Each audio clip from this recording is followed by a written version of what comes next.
그동안 유예해오던 다주택자 양도소득세 중과가 5월부터 공식화됩니다. 대신 집을 팔 시간을 조금 더 주기 위해 5월 전에 계약한 경우 중과세 유예를 검토하기로 했습니다. 남효정 기자입니다. 공인중개사 사무실에 시장 분위기를 물어보자 마음이 급해진 집주인들이 있다고 답합니다. 서울 서대문구에서 14억 원에 나왔던 아파트는 주말 사이 8천만 원이 내렸고 11억 원이던 아파트도 가격을 5천만 원 내렸습니다. 두 집 모두 양도세 중과 시행 전에 팔아달라고 했다고 합니다.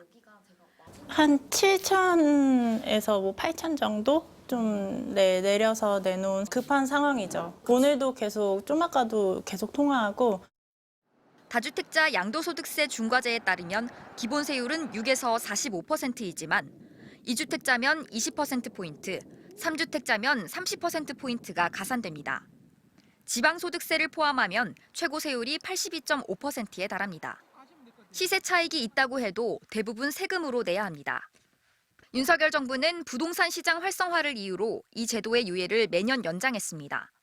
하지만 이재명 대통령은 지난 23일에 이어 재연장을 하도록 법을 또 개정할 것이라고 생각한다면 오산이라며 오는 5월 시행을 다시 한번 공식화했습니다. 다만 제도 유예 종료일인 5월 9일 계약분까지는 중과세를 유예하는 것을 검토하겠다고 밝혔습니다. 양도세 중과를 피하려면 5월 9일까지 잔금을 납부하거나 소유권 이전 등기를 마쳐야 하는데 서울과 수도권 지역의 강력한 대출 규제와 토지 허가제가 시행되고 있는 상황에서 집을 팔기가 쉽지 않다는 지적을 받아들인 겁니다.